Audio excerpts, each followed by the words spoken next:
And so I'd like to thank you all for joining us this morning for our Laidlaw workshop on writing your leadership essay. Again, my name is Colleen Doherty. I use she, her pronouns. I'm a staff member with the Center for Research and Fellowships. And we'll be talking, as I said, on the leadership essay today. So to give you all a little bit of a reminder on who we are. The Center for Research and Fellowships is the office on campus that provides advising opportunities, as well as workshops and resources on external fellowship applications, as well as both internal and external research opportunity applications. Fellowships, when we talk about fellowships, we are talking about typically a scholarship or other type of funding mechanism that supports opportunities for either your academic or professional development.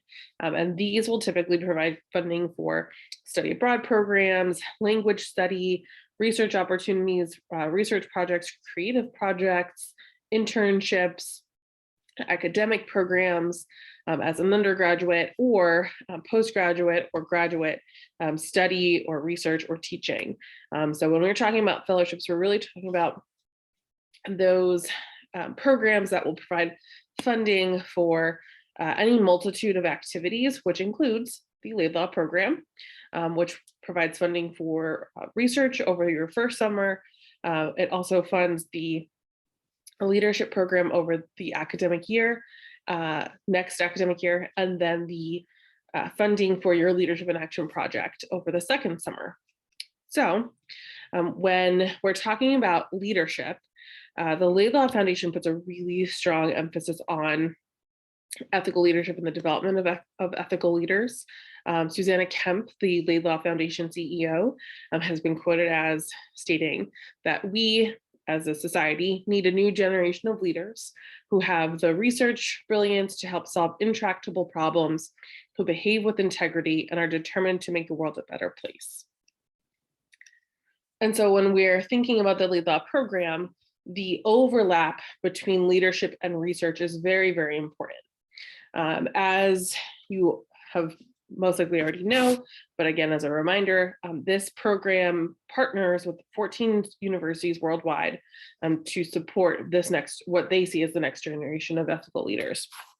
And so through the program, 25 Laidlaw Scholars on Georgetown's campus will conduct research, take part in leadership training, take part in this leadership in action project, as well as join a global network of scholar leaders.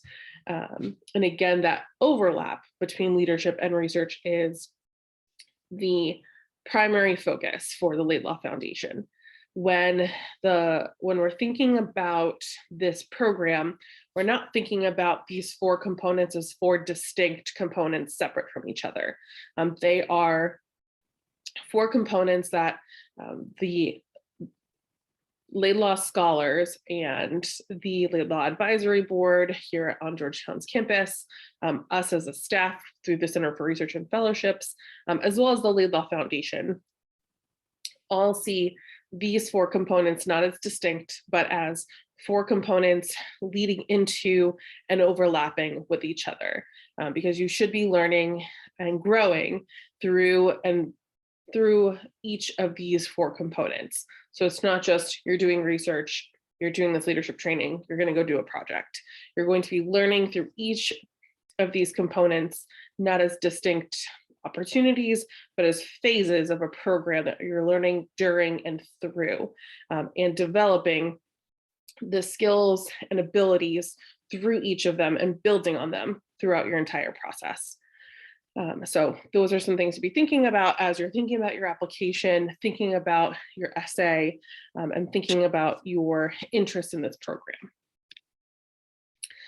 And so again, as far as the Laidlaw Foundation values go, they put a high value on ethical leadership and ethical leadership development. The Laidlaw Foundation, the foundation staff members, as a whole, really look at leadership development as integral to every aspect of your development, as well as your strategies down the line, or now as well, as a member of your community. And so thinking through the ways that you use your leadership in every aspect of your life, both now as a Georgetown student, in your roles in volunteer organizations, in your roles in other areas on campus, if you're part of any student organizations, in your roles in your professional life, if you in roles in in a job, professional positions, again, both now and also further down the line. And so when we're thinking especially about the leadership development and the leadership in action project, you'll be taking the skills that you are learning during the leadership program over the next academic year, and that, in conjunction with your research project, culminates in your 6-week-long leadership project over summer 2023. And so you should really be thinking about this entire process as one whole program rather than those 4 distinct opportunities.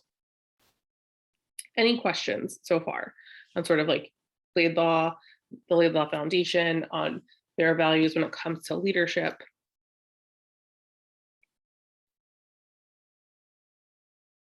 Okay. All right. Well, if anybody has any questions, remember you can just raise your hand or put that in the chat. We'll also have some time for questions later.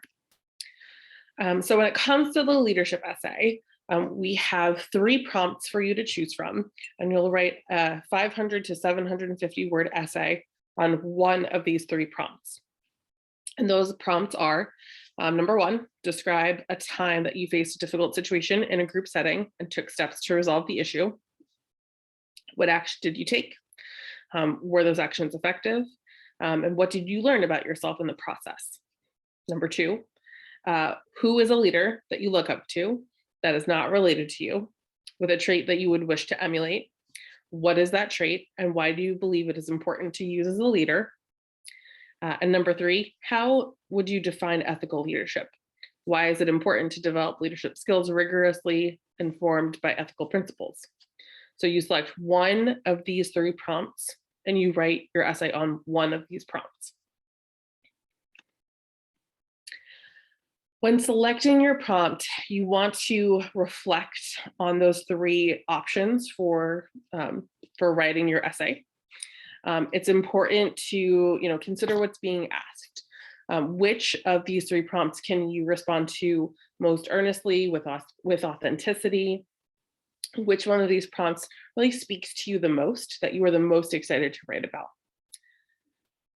Which prompt would allow you to share your reasons for applying?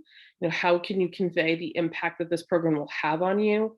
How can you share with the review committee the importance of this program to you? Motivation, so what is your motivation behind applying for this program? Why do you want to be a Laidlaw Scholar? And your goals, what do you hope to learn from this experience? How will this program help to further your own, the goals that you have for yourself? While you are not necessarily answering these questions in the prompt, these are some things to think about when selecting your prompt, because these are the things that will help you select a prompt that is both going to be easier, yes, for you to answer, but answer with the most excitement, with the most authenticity, and really help to convey the importance of this program for you to the selection committee. So where to start, right? Like, you selected your prompt, which one of those 3 it really speaks to you the most, that you're most excited to answer. So where do we go from there? So, brainstorm, think through the prompts that you've selected to ensure that you answer each aspect of the question. And you can even brainstorm all 3, right? Like, maybe you're not sure, you've thought about all 3 of them, all 3 really stand out to you, or maybe 2 of them stand out to you. Do a little bit of brainstorming around that prompt. What are, your possible responses? And that will also help you to kind of narrow down which of those 3 that you're the most excited to answer. Strategize, you're not going to be able to include all of the possible examples that you have, all of the possible perspectives that you have in one essay, especially an essay 500 to 750 words. So it's going to be really important for you to strategize and prioritize the most important parts that you want to share with the selection committee. And then, so like once you've gotten to that point, right, you've brainstormed, you've selected your prompt, you got maybe an outline of the most important points and examples that you want to share. Start writing, right? Even if it's like a stream of consciousness sort of situation where it's just like, let's just get some thoughts on the page, or whatever way that you write best, just start writing. Creating an outline is also important to really make sure that you are including those really salient points that you want to make sure that you're including, and that you're hitting, again, all of the points of the prompt, because there are a couple that are, some of them are, one or two of them are a little bit longer than the others. You want to make sure that you're really responding to every aspect of the question. Crafting your narrative. So these are just some important tips, right? So when we're thinking about this essay, this is your one opportunity with this application to really hit the readers, hit the selection committee with your why when it comes to leadership.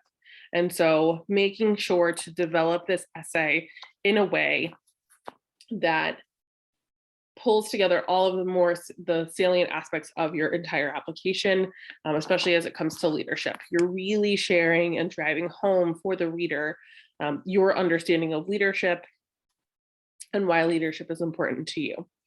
And so you want to make sure that you're using concrete examples to develop and support their narrative, and that you're showing the reader these important points rather than just telling them, right?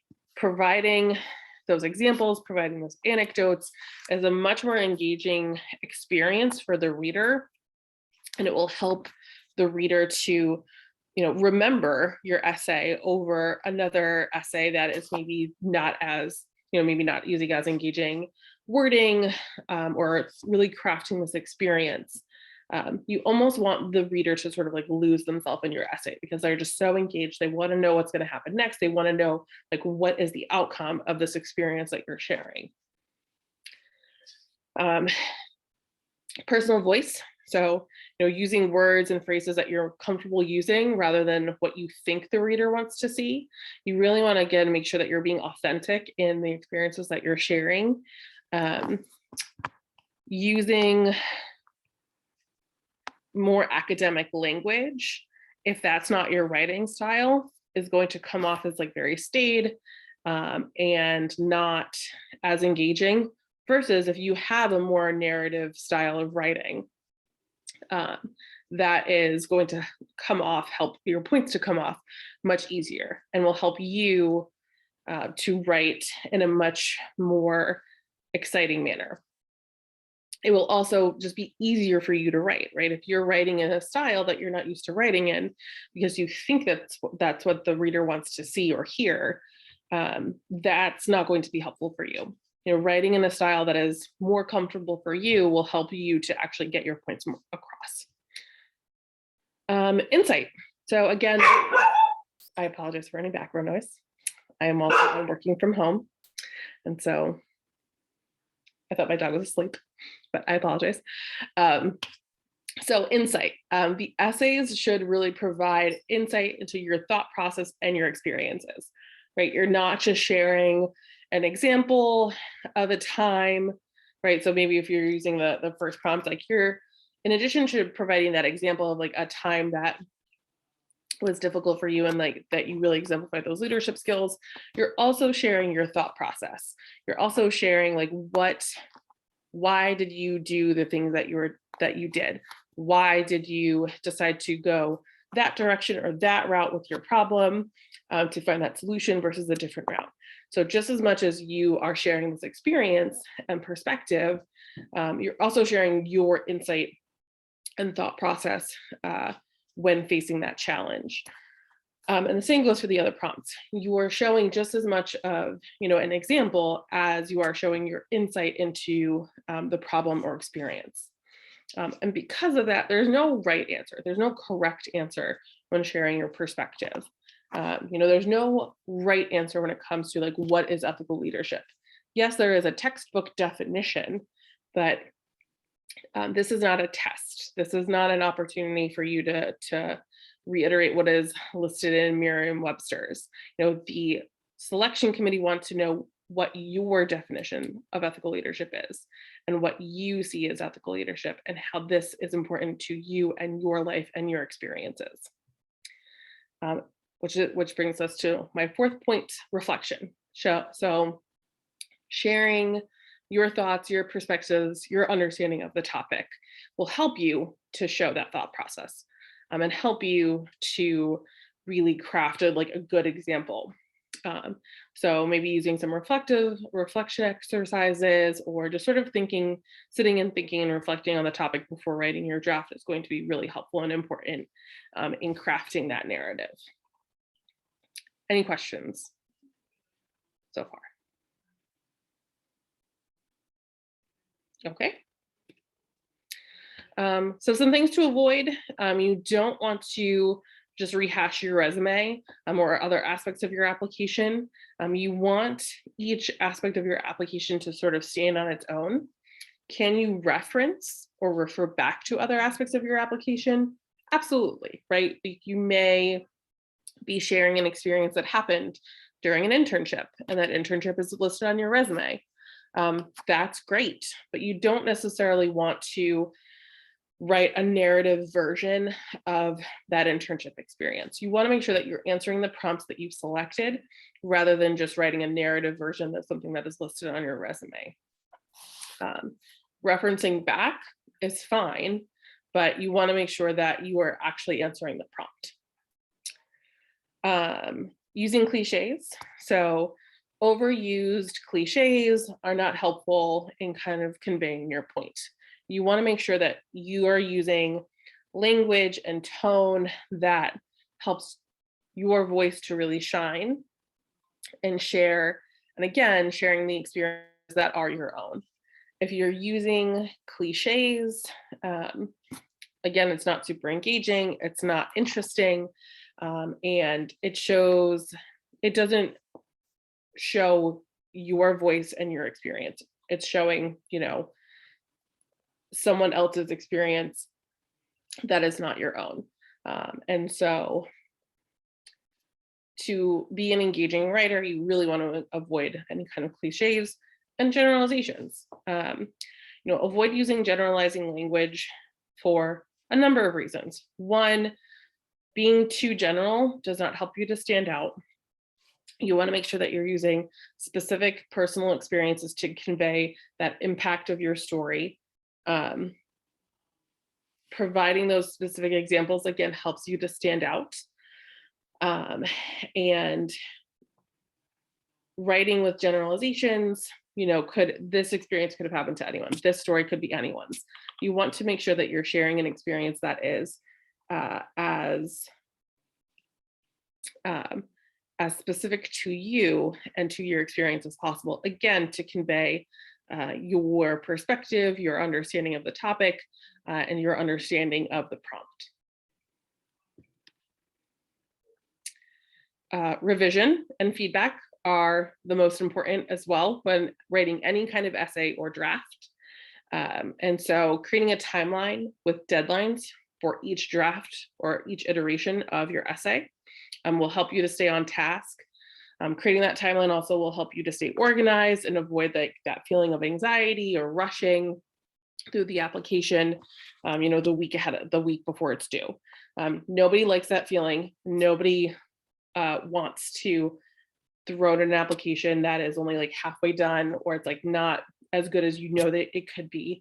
And so creating that timeline helps you to stay on task, stay organized, and will help you to write multiple drafts. So that way, when you submit your final application, you feel really confident about what you've submitted. Providing yourself enough time to write multiple drafts. So, you've got your first draft, you give yourself a few days, you are working, you revise, give yourself time between each revising session as well, because that will help to give you a fresh perspective on your draft. And so providing that time will also give anyone else time that you've asked to review your essay, time to review as well. And then getting feedback from multiple sources. So this can be peers, friends in your major, friends generally, any mentors that you have, whether they're faculty mentors, advisors. Again, if you're part of a student organization, go to the advisor of your student organization. Reach out to other campus resources. The Writing Center is a really great resource when it comes to writing of any kind. They have individuals who have a good understanding of different types of writing and different styles of writing. And so they're a really good resource for you to use. You can also make an advising appointment with myself or our director, Lauren Tuckley, to review your application materials as well. Getting as much feedback as you can to really make sure that you're submitting the strongest essay and application possible. Again, submitting with confidence is only going to come with that time that you provide to yourself. As a reminder, the review process timeline, so the application deadline is February 25th. So that's about a month away. So make sure that you're giving yourself plenty of time between now and that deadline to write your draft of your essay, submit all of the forms that are required for you to submit, drafting your resume. Make sure to join us for next week's session, which will be on writing resumes for fellowships. It's a little bit different than writing a resume for a job application. And so that'll be a helpful tool for you to use and resource. And again, providing yourself plenty of time to write your essay. Once you've submitted, initial notifications will go out in early March. And so that we will have semi-finalist interviews in March. That timeline is still to be determined based on the availability of our review committee and Laidlaw Advisory Board. The applications will be reviewed by Georgetown faculty and staff. Because this is a program that will take place on Georgetown's campus and involve Georgetown faculty, those are the folks that will be reviewing. And we have faculty members from each school as well as other co-curricular departments who will be reviewing. So we've got a nice breadth of experiences for folks to review. And also to interview. So again, initial notifications will go out early March, and then semifinalist interviews will be during most likely the end of March, beginning of April. And then once we have selected, after the interviews, we will select our cohort. And so the cohort notifications and final notifications for applications will go out around the end of March, early April. And then with a program kickoff and celebration in April. In June, we'll have our program orientation and retreat, and that will also be when your research summer begins. And so that concludes like the formal presentation for today. I wanted to provide us a good amount of time for questions because I know that there are going to be a lot of questions, especially for the leadership essay. If you're watching the recording of today's session and you have any questions, you can email us at fellowships@georgetown.edu. When we are all back on campus, you can also stop by our offices at 3607 O Street Northwest. So that's just off campus outside the main gate. We're 2 blue townhouses across the street from Alumni House. So grab a cup of coffee at Saxby's. We enjoy staying caffeinated at the Center for Research and Fellowships, or grab some water on your way in or whatever, and stop in for any questions that you may have. So if you are watching the recording, thank you so much for watching. If you have questions, let us know. And I'm going to stop the recording